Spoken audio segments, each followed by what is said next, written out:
Welcome to the Mitchell Center for Sustainability Solutions and our Sustainability Talk series. My name is David Hart. I'm the director of the Mitchell Center. It's great to have you here. It's now my pleasure to introduce today's speaker, Dr. Sam Roy. Just like Senator Mitchell, Sam grew up in the Waterville area. I first met him when he was finishing his PhD at the University of Maine's School of Earth and Climate Sciences, where he was obviously mentored by an outstanding group of faculty because he sure came out with a lot of great skills. In fact, I'm not sure I've ever met someone who has a more diverse set of research skills for understanding and solving complex challenges. Clearly, he gained a lot of amazing skills in quantitative research, modeling, computer programming, while working with a great faculty in Earth and Climate Sciences. But he's equally adept at working on interdisciplinary teams that include lots of people who have very different kinds of expertise, and also collaborating with many different kinds of stakeholders in this work. And all of that's crucial. If you want to roll up your sleeves and solve real world problems, you have to kind of be able to collaborate effectively being mindful of many different kinds of knowledge and ways of knowing. And as if that weren't enough, he's also developed innovative approaches for improving educational practices. So he's deeply interested in how we train the next generation of scientists and problem solvers. Just one example, Sam published a landmark paper a few years ago as part of a $6 million project funded by the National Science Foundation that was really focused on how we make decisions about what to do with dams. Dams are important for hydropower, they block fish. We've got to think about whether we're going to renew their licenses, remove the dams, do a bit of both. Even right here in the Penobscot River Basin, those kinds of decisions have been really front and center for a long time, and elsewhere in Maine. So Sam led the development of a paper that I think had 14 authors from 10 different fields, including natural science, social science, engineering, and the humanities. And it was published in one of the three most prestigious scientific journals in the world. So he's really adept at this kind of work. He's kind of a role model for the rest of us to get the hang of this. Sam is now, as you'll hear, working in state government. And we've had a lot of students come out of our programs at the Mitchell Center over the years. And I, not too long ago, had someone in state government who knows all about all of those students who've gone to academic positions, the private sector, non-governmental organizations. And those people, the person I was talking to who himself got a PhD from this university said that Sam might be one of the most important contributions we've made to the state of Maine in terms of his ability as a leader for really important issues in Maine. I'm going to let Sam tell you the story of what he's working on now. The title is Dukes of Hazards, Reducing Natural Hazards Risks with Community Planning. Please join me in welcoming Sam. David, for those way too kind words. I'm hoping that you can hear me. David, my sleeves are rolled up, as you said, and I'm ready to roll here. So I'm going to go ahead and share my screen.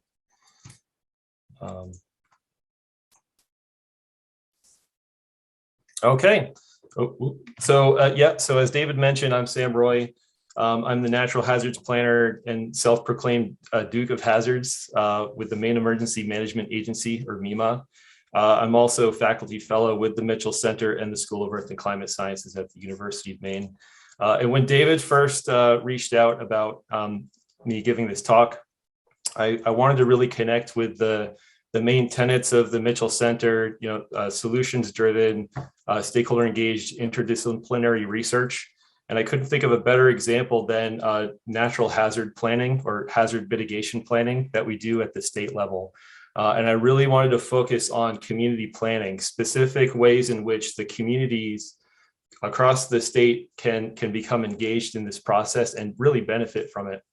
So there are many different facets of planning that they would definitely deserve their own hour of time from climate equity, climate justice, climate change, many different facets there. But really, I'll be talking about just the nuts and bolts of how community planning can be integrated into broader scale plans for reducing risks associated with natural hazards. So I'll get started.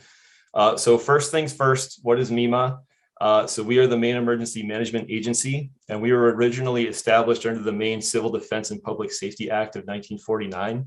This was their insignia that they came out with. And for all you Harry Potter fans out there, this really reminds me of like the Deathly Hallows symbol. This authorized the governor to establish within the executive department a civil defense and public safety agency. And anecdotally, this was started after the great wildfires of 1947, which I will talk a little bit more about down the line here. But in terms of what we do in emergency management, so our objective is to protect communities by coordinating and integrating all activities necessary to build, sustain, and improve the capability to mitigate against, prepare for, respond to, and recover from threatened or actual natural disasters, acts of terrorism, or other man-made disasters. So that's quite a bit of stuff. But I would say that today I'm really just going to be focusing on mitigation and natural disasters. So let's get started. Okay, so first off, start with the basics here. What is a natural hazard? It's an environmental phenomena that has the potential to negatively impact people, places, and the environment. So these on average every year cost about $51 billion in losses and 361 deaths per year in the United States alone. They're kind of a big deal, at least as reported by NOAA and FEMA.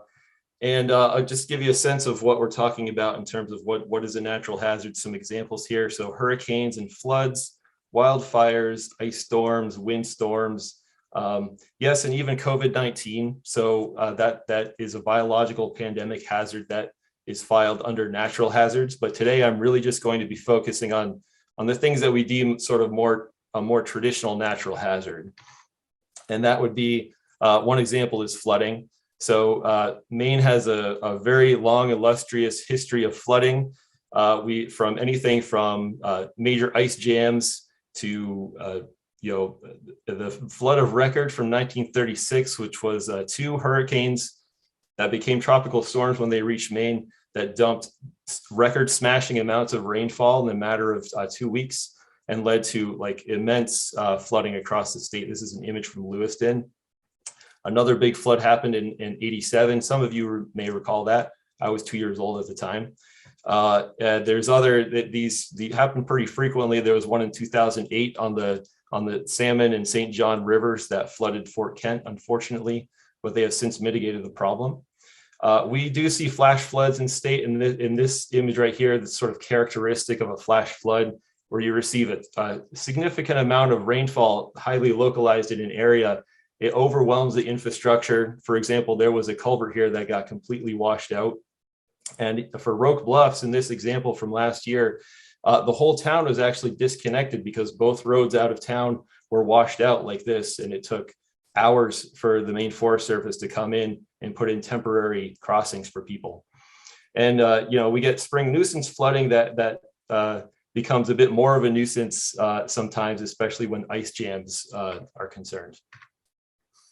Severe summer and winter storms. So we deal with tropical storms, hurricanes, nor'easters. So the very similar events, although nor'easters are cold core storms. They tend to form along the East Coast further up in latitude, and hurricanes they generate in tropic zones, and then they have the potential to migrate up to the state of Maine. Although we don't see hurricanes all that often, knock on wood, but we do see a lot of tropical storm events, or the remnants of them. And both of these storms can lead to very significant impacts. For example, Popham Beach has seen significant shoreline erosion and bluff erosion after these major storm events, leading to significant coastal home damage. Patriots Day storm of 2007 is another important, fairly recent example of that. Windstorms, some of you may recall the windstorms that we had in 2017. This is an image from Bangor where there was some significant tree damage that led to a massive cleanup and need for heavy debris cleanup in the city. The ice storm of 98, that was a big one. I was a kid when that happened, and I remember walking out my door and seeing trees that had an inch thick of ice accreted on them, and I could walk down my driveway, sort of parting the branches of the trees that have been drooping down from the weight as if it was sort of a beaded curtain. It's like nothing I've ever seen before. So those are some of the other significant hazards. Here we have wildfires. For example, that great wildfire of 1947 that I had discussed earlier. This is an image from Arundel where the wildfire finally crossed Route 1 in that part of Maine, but it really did impact across a large portion of the state of Maine from York County to Hancock County. And this is an image of the extent of the wildfire in Mount Desert Island. If you travel to these areas today, you'll still see some places where there's evidence of the wildfire that occurred. Drought I include here as well because sometimes these events sort of correlate. Of course, severely dry conditions can lead to wildfires, but a lot of the hazard associated with wildfire has been mitigated by really comprehensive wildfire prevention programs across the state. Landslides are another big one. This is you all may remember the most recent big landslide that occurred in Westbrook on the Presumpscot River. This is just some a video from a drone indicating where the failure occurred, where blocks of land basically slid into the Presumpscot River and dammed the river for actually a significant amount of time. And it was a sort of a combination of construction that was occurring along the coast, and also just the geologic conditions were conducive to failure. There's some really weak clay layers in the soil there that kind of make the landslides occur more frequently in that area. Here's another example from Rockland as well. Okay, so talked about hazards. We can now talk about hazard mitigation. And that's any sustained action taken to reduce or eliminate the long-term risk to human life and property from hazards. So remember, it's important to remember that this is sort of an investment for the future. Every $1 invested in hazard mitigation yields $6 in benefits for the nation.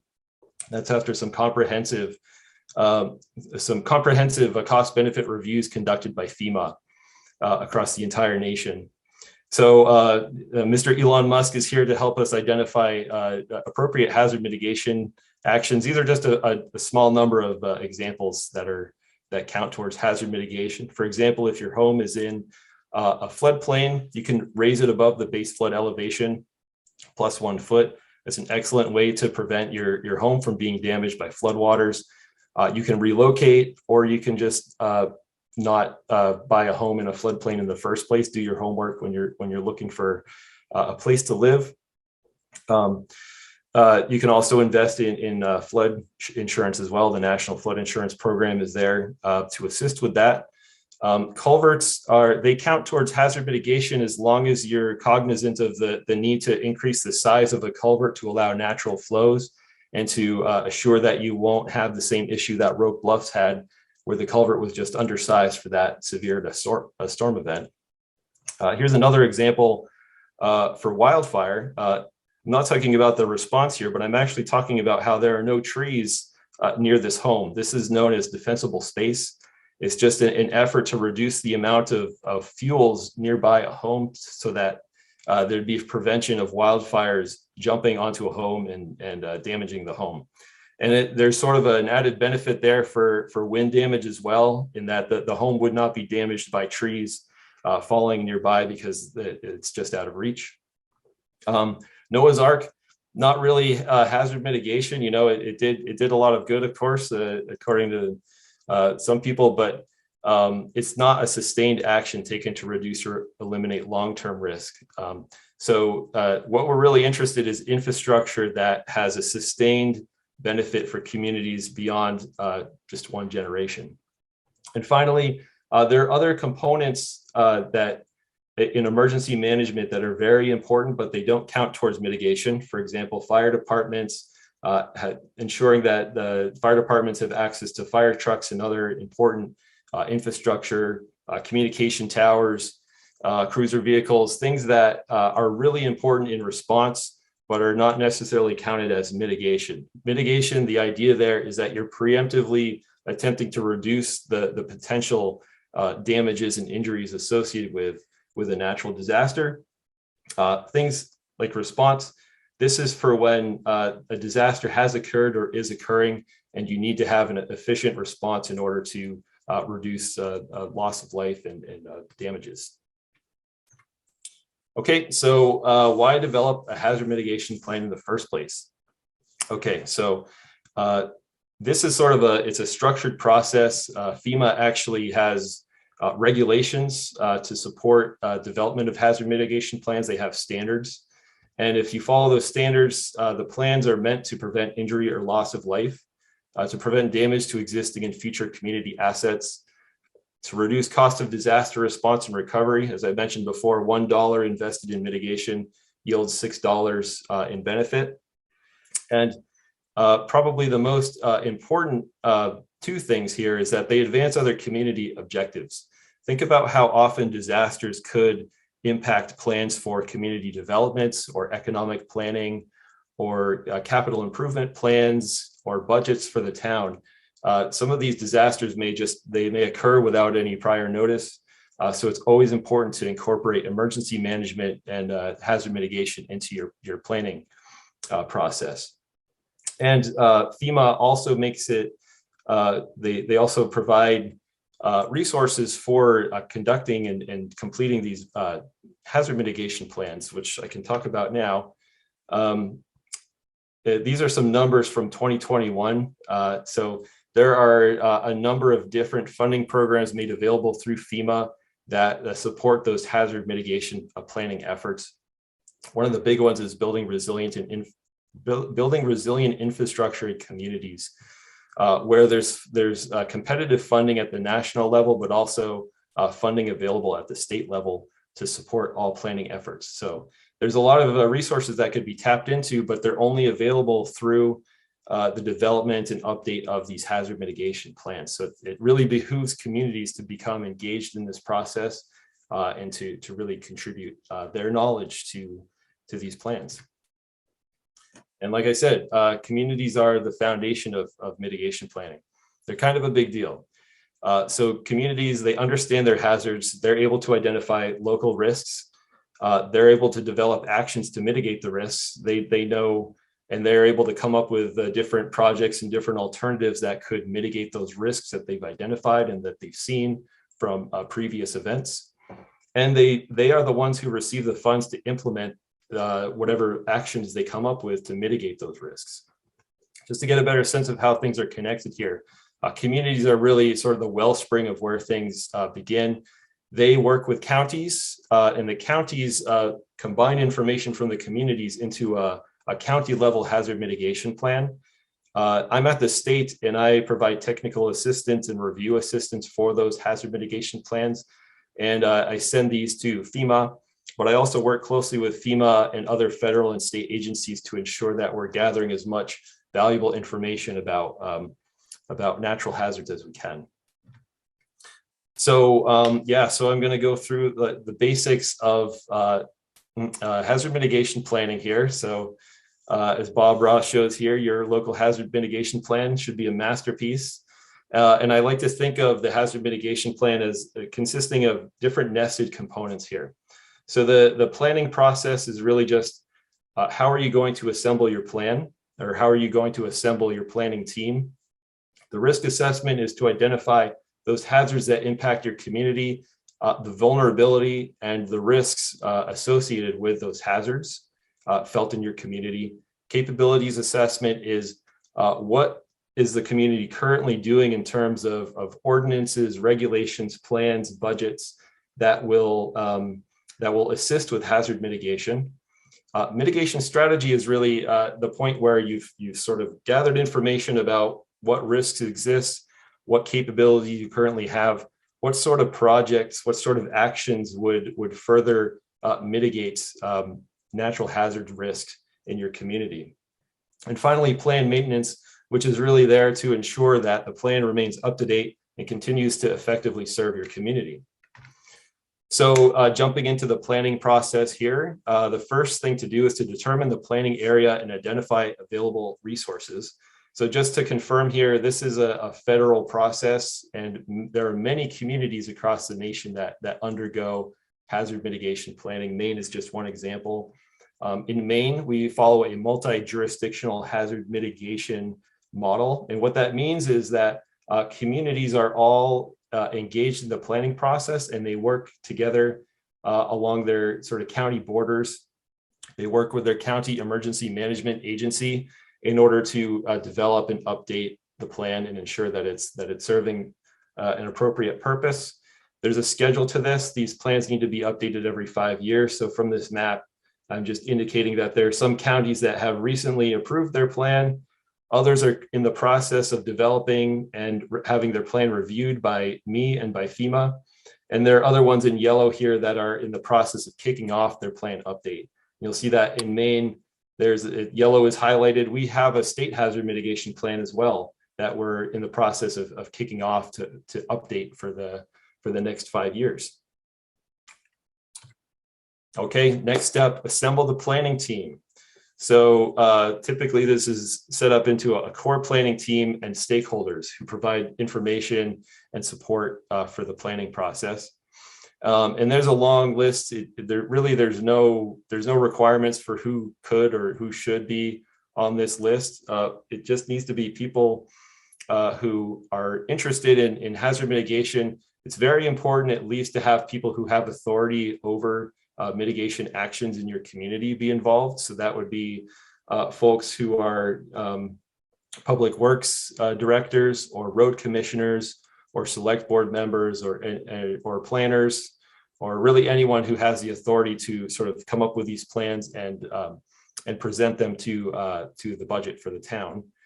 I also highlighted in here universities because I think there's a lot of benefits in working collaboratively with universities, because we want to make sure that we're using sort of cutting edge approaches for planning, for outreach, but also for our risk assessments. We get into some really technical models in order to get a better sense of our risk in our community. So I think there's a lot of opportunities there to work with universities to improve these plans.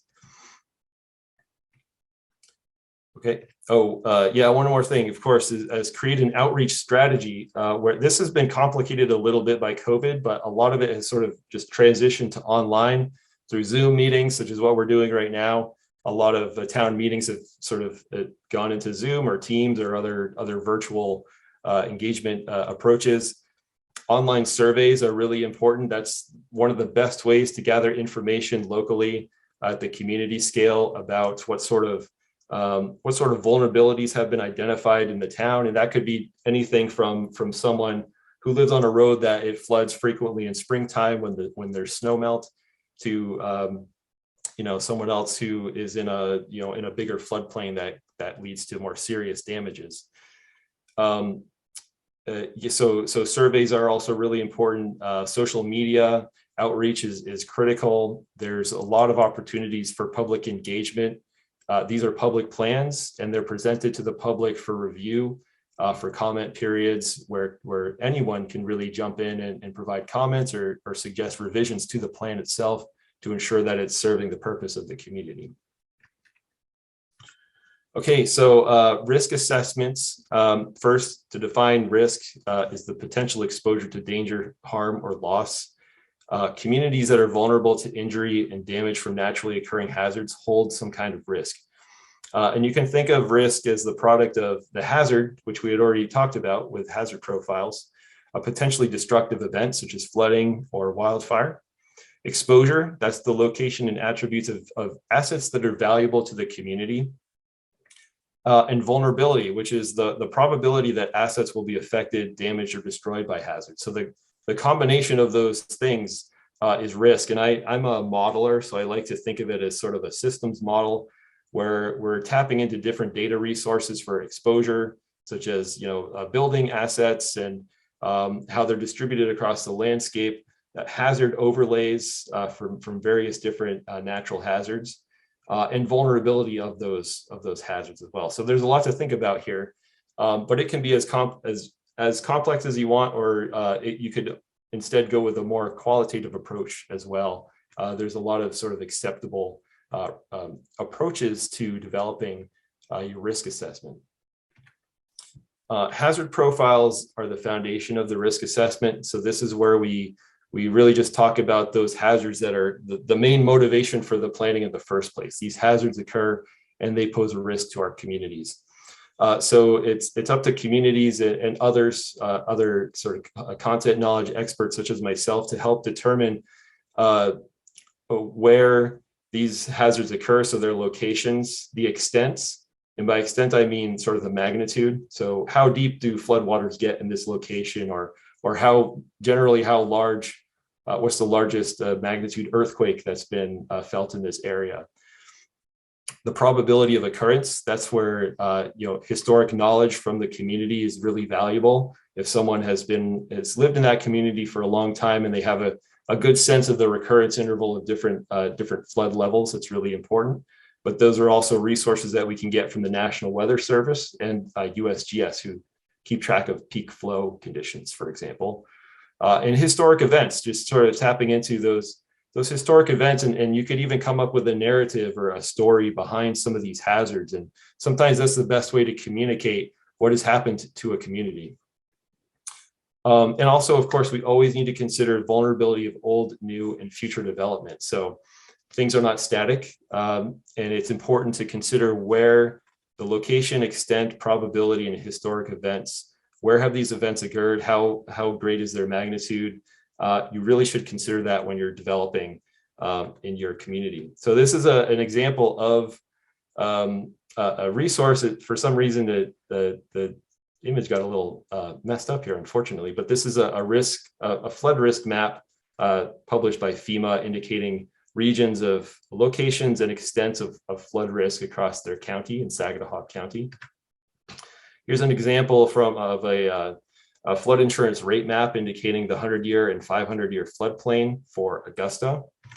I'm just tapping through some examples that we use in our planning process. This is sea level rise projections by the Maine Geological Survey, also backed by NOAA sea level rise models, recent models for 2050 and 2100 under different RCP scenarios.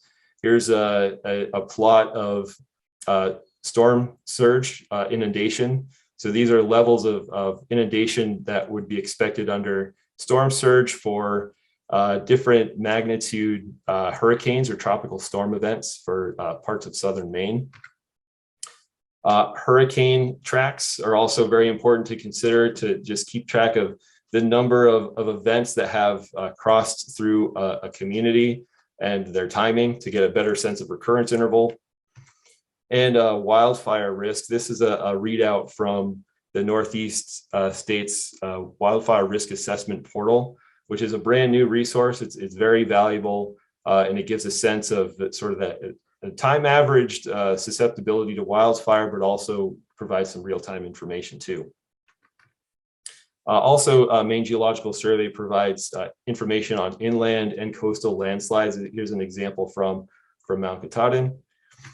And we also tap into whatever resources are available for determining erosion rates along the coast of Maine. It's a very serious issue, especially with increasing sea level. And this is an older resource, but Maine Geological Survey provides a sort of an up-to-date map of recession rates and dune accretion and recession rates as well, which is also really valuable for coastal communities. And also coastal bluffs and susceptibility to landslides. The red indicates regions that are a little more, that are at greater risk of failure. So these are also things to really consider. And this is more of an updated model, but this stems from work that Joe Kelly did when he was with the Maine Geological Survey. Okay, so vulnerability assessment. We've talked about our hazard profiles. Now it's time to talk about how those hazards impact the community. So there are a lot of different ways to do this. And oh yeah, so we don't like vulnerability, but we love vulnerability assessment, okay? So one way to do this, first of all, it's really valuable to have information on assets, especially geospatial information. If that exists for a community, then we can do overlays with those asset values with our hazard layers. So in this example, we have one for Bangor where we have various assets in the community that are valued, overlain by wildfire risk areas, hurricane evacuation zones, and our 100-year flood zone, both riparian and coastal tidal. So this is sort of where things meet up. It's where we can really get a sense of the potential impacts of those hazards. Also really important to tap into historic damages. Here's an example from Cumberland County, where the county actually kept track of damages during the ice storm of 1998. And they projected the model into current values based on a per capita model, because populations, of course, have changed in those communities since 1998. But also inflation has changed prices as well. So things have risen significantly due to new development along the coast and inland, but also due to just the fact of consumer price indexes changing. And again, I cannot stress the importance of disaster stories and narratives in these plans. Sometimes the most important facets of vulnerability assessment, they don't come from numbers, they don't come from maps, they come from a memory of the event itself. So we've talked about risk assessment. Now it's time to talk about some of the things that communities, maybe they've already done in order to reduce the risk associated with natural hazards in their community. So this is where communities can take stock of the plans, policies, codes, ordinances that authorize or support hazard mitigation planning.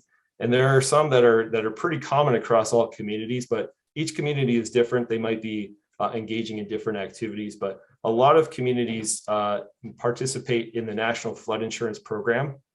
So they'll do that by incorporating the flood maps from FEMA into their flood ordinance. And that usually is done to prevent people from building in flood zones. And for those who have already built in flood zones, encourage them to invest in a flood insurance policy or to relocate. DEP shoreland zoning is another interesting example that's focused on environmental protection, but I see it all as an added benefit for hazard mitigation because it just prevents development along coastal and inland waters, which can just on its own reduce flood risk. And Maine has a uniform building and energy code, which ensures that most communities must follow building standards and building design codes to ensure that they're more resilient to the potential effects of these hazards. Maine hurricane evacuation dashboard. So we have information on evacuation zones and routes based on models and based on historic prevalence of tropical storms and hurricanes along the Gulf of Maine. These could potentially be used to develop ordinances in the future, but currently they're just there for situational awareness for folks who live on the coast and might be interested in if they are in an evacuation zone to avoid the risk of coastal storm surge. So, okay, we've talked about the capabilities, what communities are currently doing.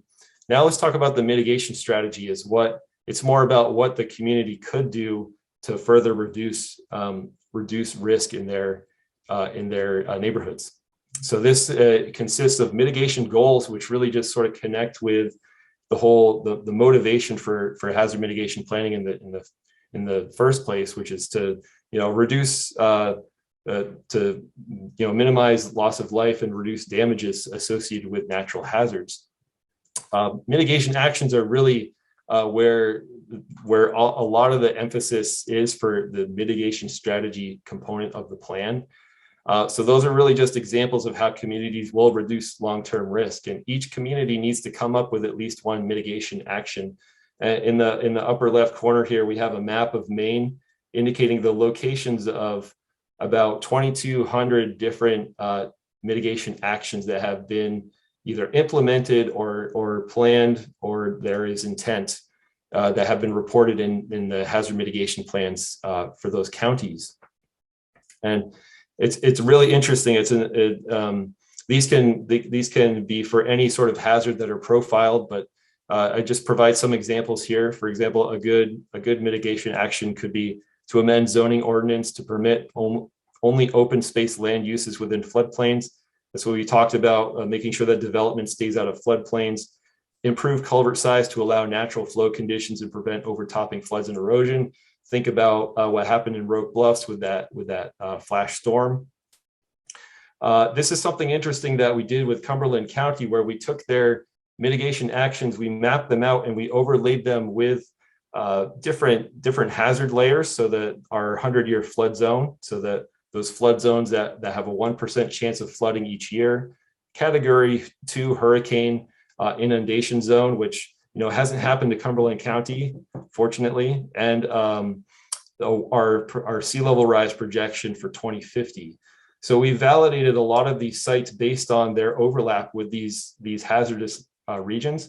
But what I think is really interesting is this is like an excellent way of integrating different types of information, where this information, the dots are coming directly from the communities. They're at a level that's so granular that there's no way that we can capture it, for example, in a flood insurance rate map or any of these other maps. Really, it's the communities that are experiencing and witnessing flooding or other types of hazards at a scale that we just can't capture through remote sensing. So I think that it's a perfect way to integrate different types of information to get a better picture of what's really happening and what needs to happen at a community level. And finally, an action plan. You need to describe how mitigation actions will be prioritized, administered, and incorporated into existing planning mechanisms. So how are you actually going to get these mitigation actions done? A lot of that, often it goes through select board committee when there are funds available for mitigation projects from capital improvement funds. But there are a lot of different ways in which these could be implemented. And I talked before about the FEMA resources that become available when these plans are adopted by communities. So that's another really valid way to take action for mitigation. And finally, plan maintenance. This is really just here to ensure that the plan remains up to date and that's continuing to serve the community. Community and the county will monitor, evaluate, and update the plan as needed. And really the final say is nothing is complete until the communities adopt the plan. So it's really up to the communities to contribute in many different ways towards these hazard mitigation plans. And finally, I just wanted to give a shout out in the future. Some of my intentions at MEMA are to embrace digital hazard mitigation plans, which is it's a big jump for us. So for example, most communities go with a traditional approach to developing their plans. They develop a written report, and it's presented publicly as a PDF, or actually even like a hard copy, such as here. It's an older plan, but it checks out. FEMA is definitely accepting of these types of the plan in this format, but there are a lot of opportunities to bring this information online and to connect it with dynamic data sets they're more visually compelling.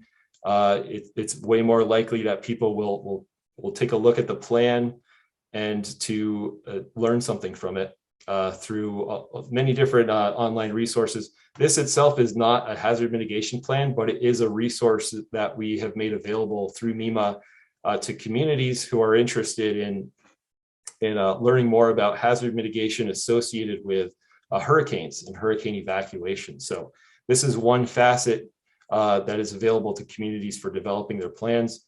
We're thinking much bigger and developing things like this for different hazards, and really, making the whole process virtual through, ArcGIS story maps or other sort of web-based resources. So very interested in doing that. And I know that people at the university have that skill set as well. So that's just another pitch to people who might be interested in this type of project. So to summarize, community planning, it really, it gives direction for hazard mitigation planning. Really, it's all about the communities and their input.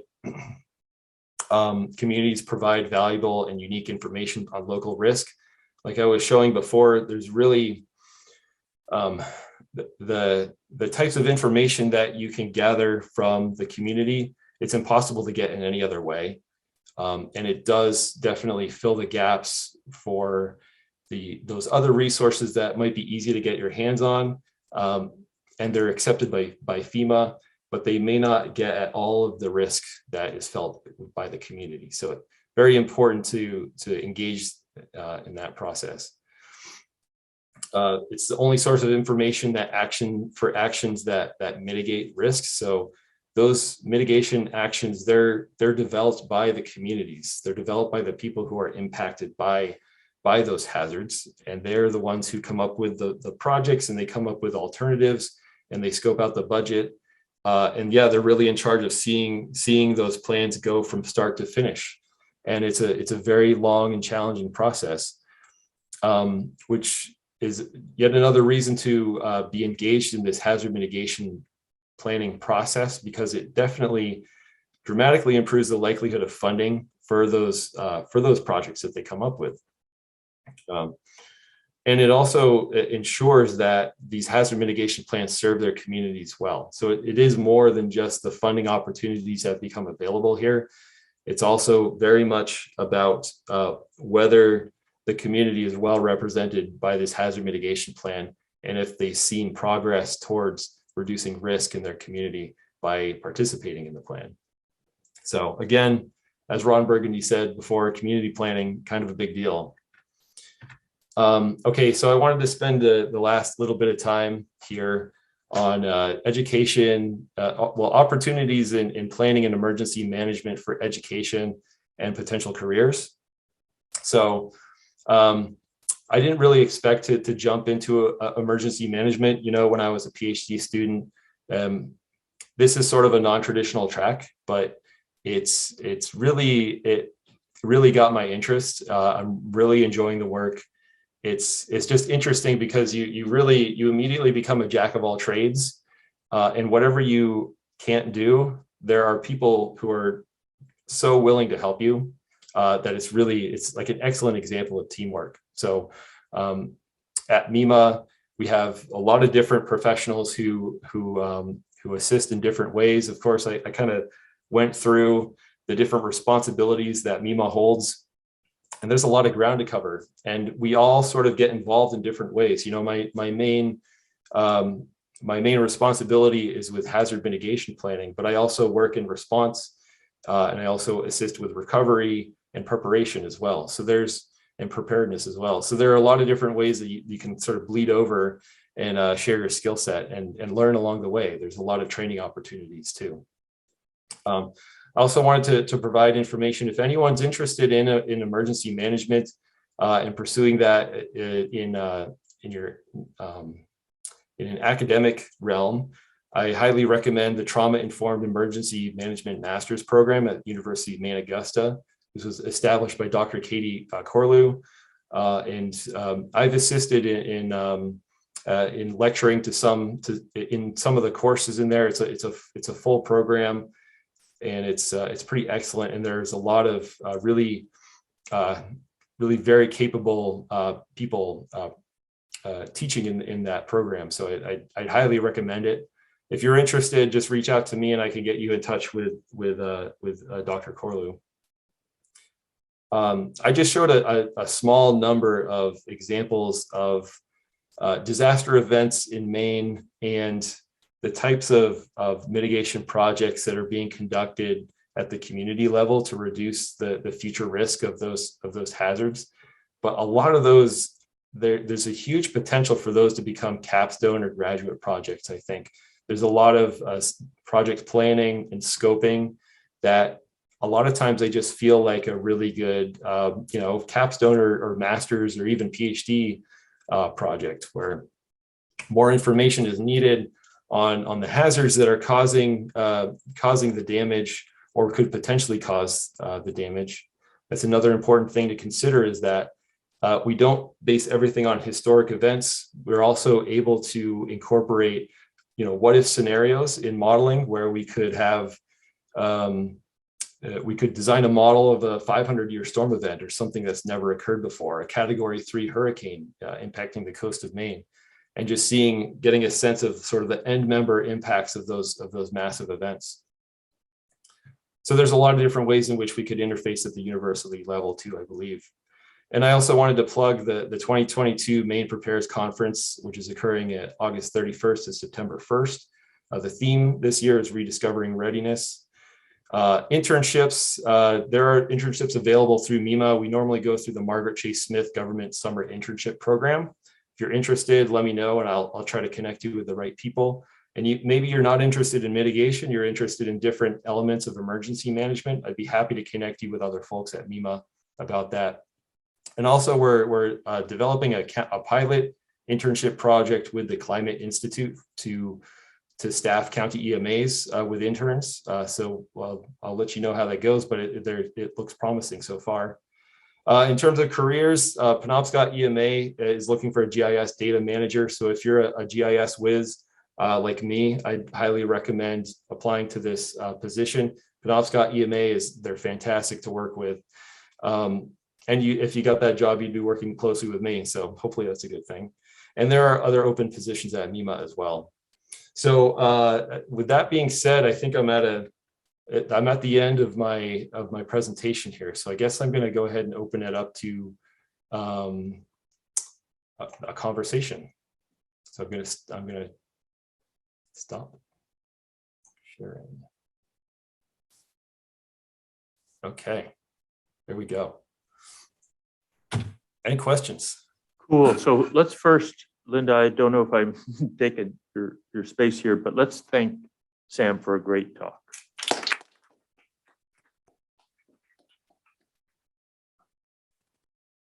Looks like Linda might be adjusting something or going to get a hand with something. Oh yeah, she is. There you go. Can you hear us, Linda? You look like you might be muted.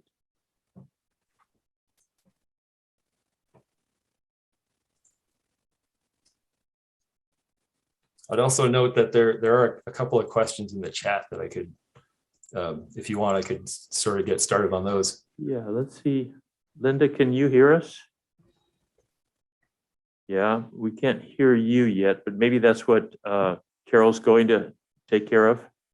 Okay, so while we're waiting for that, let me do a question, Sam, and this is sort of a big one. So if it don't take up all your time, but the kind of process of planning with a lot of different kinds of stakeholders, must vary a lot from community to community. In other words, some communities don't have lots of people in paid positions doing that kind of work. A lot of people who have busy lives.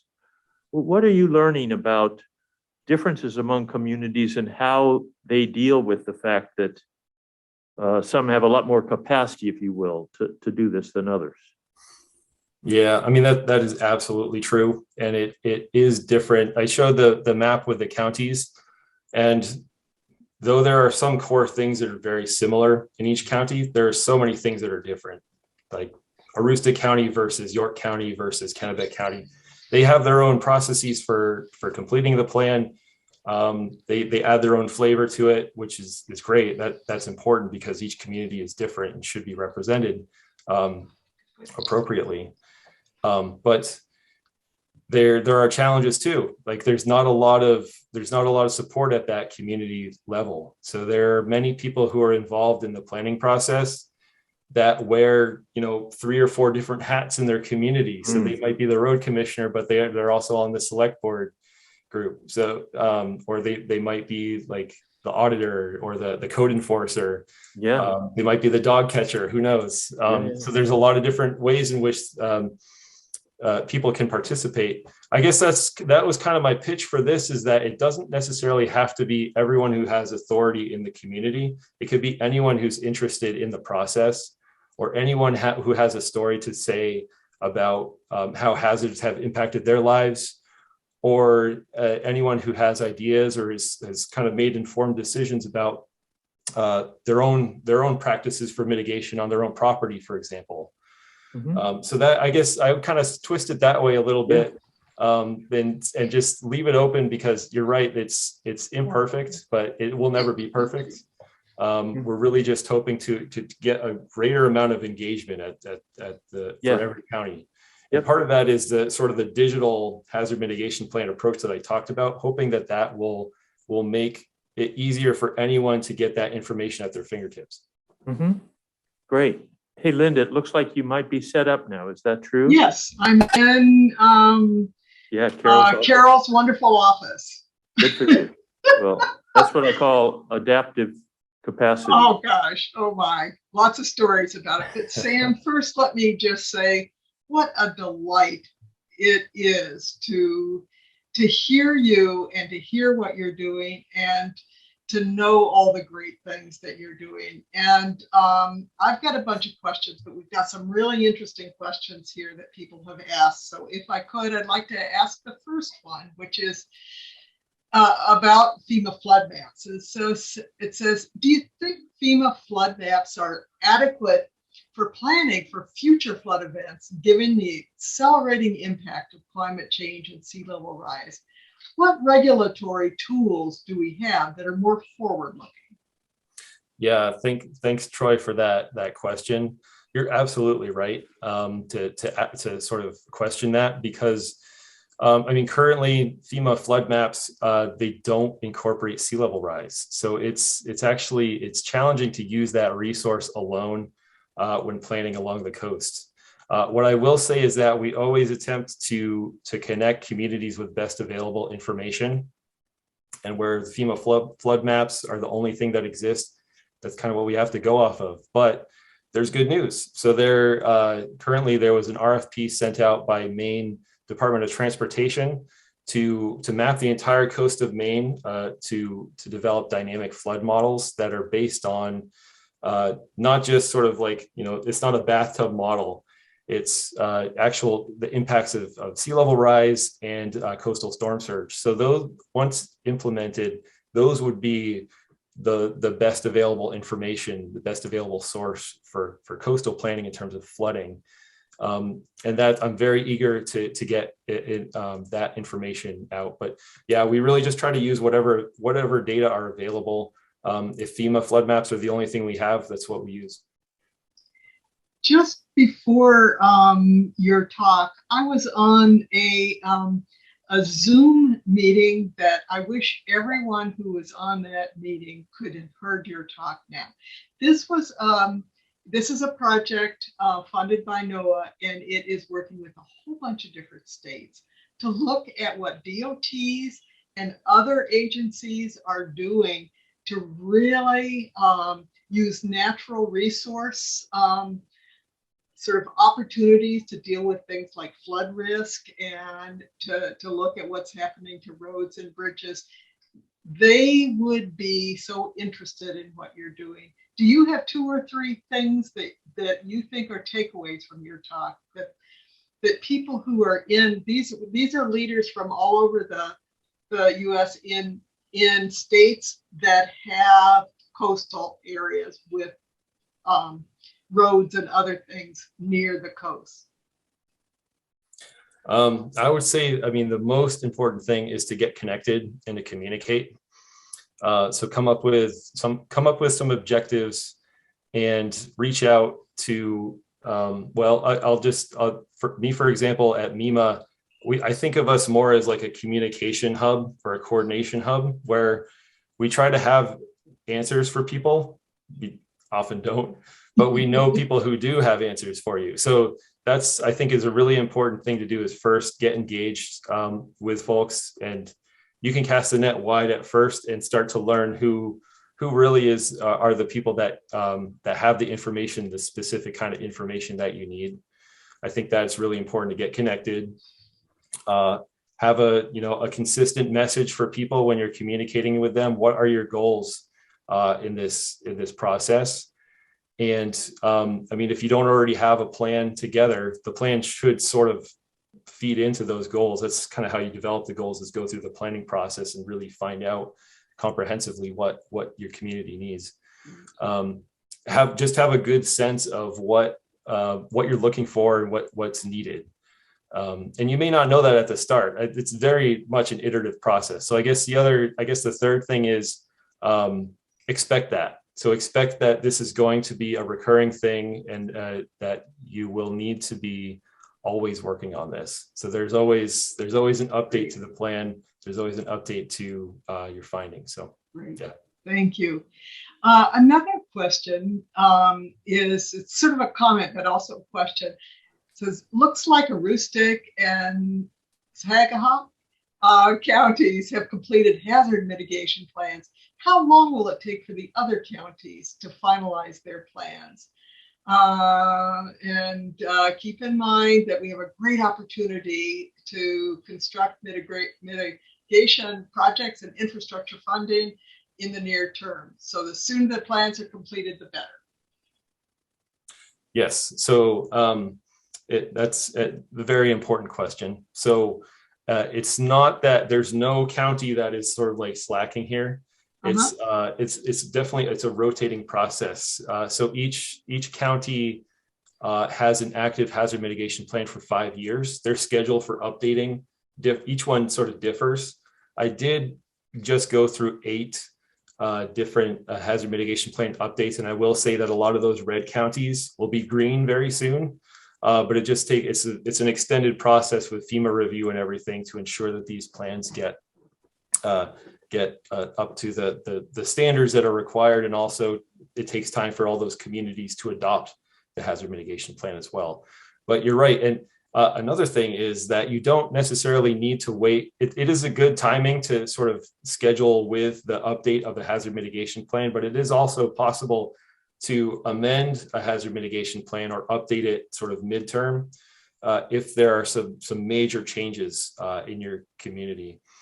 That also, it doesn't really impact if you're a community that has a currently active hazard mitigation plan. You can apply for BRIC funding each year that those RFPs come out. So for example, we had an RFP for 2021. We'll have one for 2022. Those typically begin in September.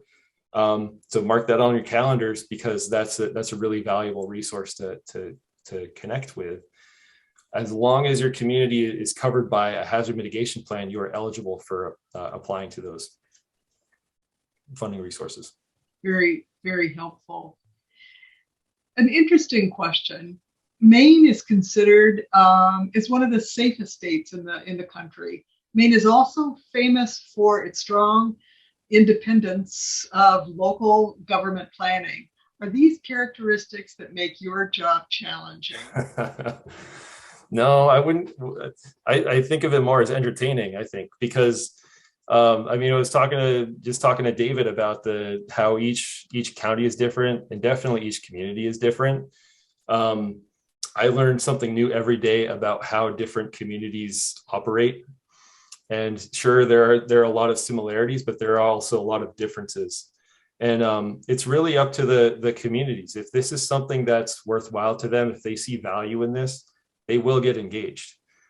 It's up to me to sort of sell it and to really give them a sense of how they can benefit from this. It's not just like checking boxes for FEMA. This is actually increasing the resilience of your community. It's increasing your likelihood that you'll receive funding to improve the resilience in your community. So that's kind of how I frame it, and I leave it up to the communities and the counties to sort of to determine how to proceed. What's been the biggest surprise? Hey, Linda. Oh yeah, go ahead. I'm afraid we're at time. I actually have my own questions for Sam that I'm going to have to save for later. Yeah. But let's take a moment to thank Sam again for a wonderful talk. It was great. It was great. We all learned so much. Well, I did too. I always learn something.